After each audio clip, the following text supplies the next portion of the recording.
Prezados amigos fiéis seguidores do canal Professor Rico Guimarães, Pacto Pragmático de Governabilidade. Esse é o nosso tema de hoje. Antes vou pedir para você dar um like para ajudar na recomendação do vídeo para a audiência do YouTube. Se não for inscrito no canal, se inscreva como um mecanismo de fidelização às nossas ideias e ao nosso trabalho. Acione o sininho para ser notificado da produção de novos vídeos. E compartilhe não somente esse vídeo, mas os demais vídeos do canal, ajudando no processo de conscientização popular.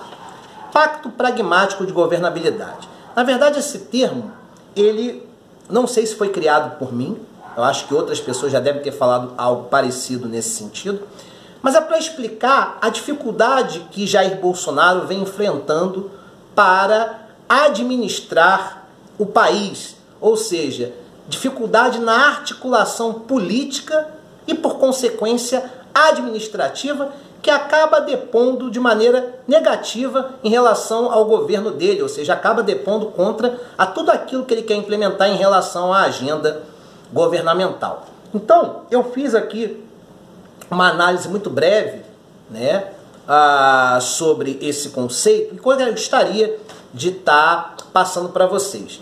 Vale lembrar o seguinte, gente, no que consiste o Pacto Pragmático de Governabilidade, tá? Ele consiste num pacto que é desenvolvido entre o Poder Executivo, na figura do Presidente da República, se falando de um regime presidencialista, em relação, tá, aos que estão em sua volta, e aí eu estou falando de membros do próprio Poder Executivo, tá, em relação a ministérios, a distribuição de cargos nas administrações direta e indireta, e também na relação, né, no trato com o poder legislativo.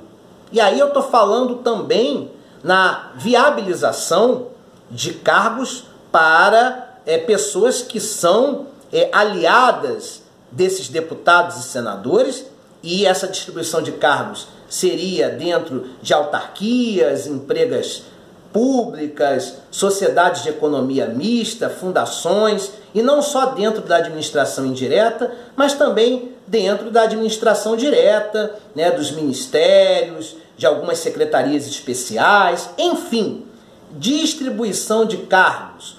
O popular toma lá da cá. Aí você vai dizer, professor Rico, você é a favor do toma lá da cá? Não. Você é a favor desse modus operandi desvirtuador de valores éticos? Não. Mas é o que o nosso sistema político tem. É o que ele nos apresenta. Então seria necessário desconstruir esse sistema da maneira como ele está e tentar reconstruí-lo dentro de moldes éticos.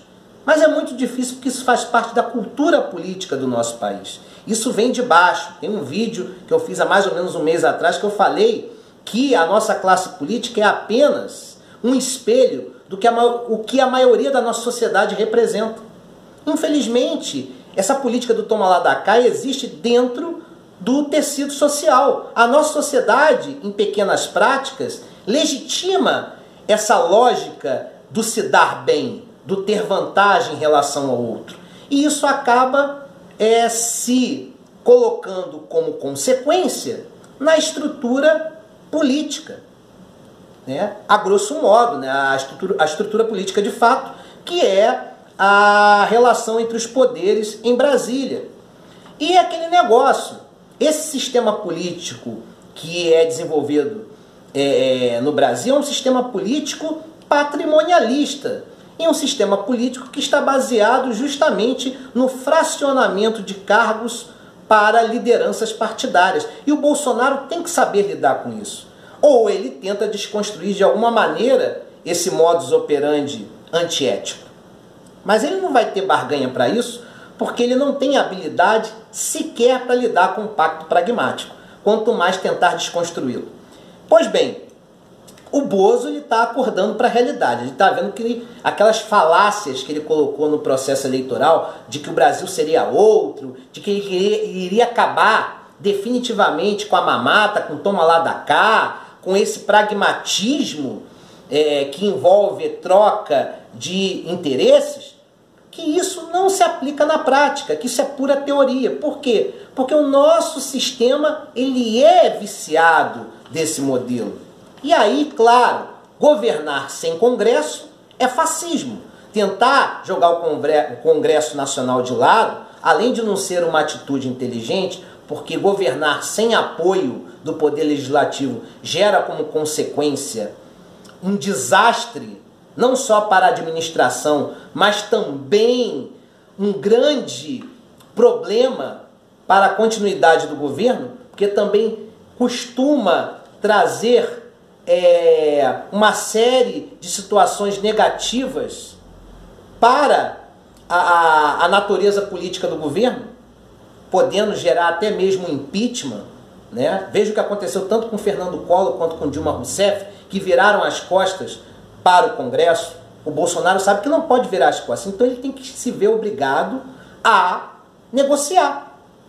E é o que nós chamamos de pacto pragmático de governabilidade, certo? E aí sim, distribuir emendas para parlamentares investirem nos seus municípios e nas suas regiões, em seus estados. Sim, distribuir ministérios, né, fazer com que a atuação política esteja intrinsecamente representada nas pastas ministeriais.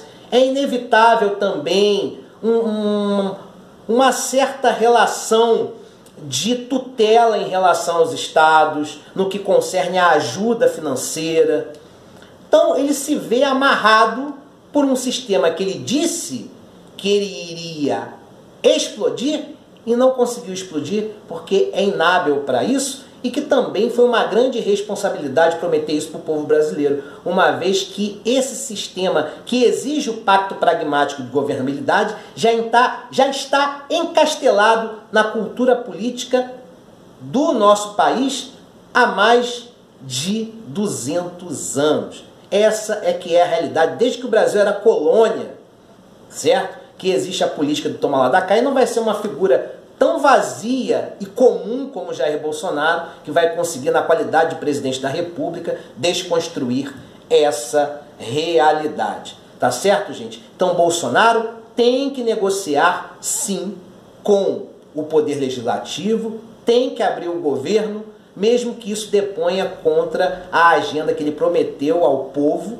de maneira irresponsável efetuar, que era justamente desconstruir esse modus operandi antiético. Ele vai ter que negociar, vai ter que abrir as pernas, senão o processo de desconstrução do seu governo, aliado em paralelo à sua inapetência administrativa, podem sim levá-lo, se não ao impeachment, a uma renúncia forçada ou até mesmo a um processo de sangramento que vai terminar com a derrota da direita e o retorno da esquerda ao poder em 2022. É um ato de utilidade pública você compartilhar este vídeo. Um abraço, gente!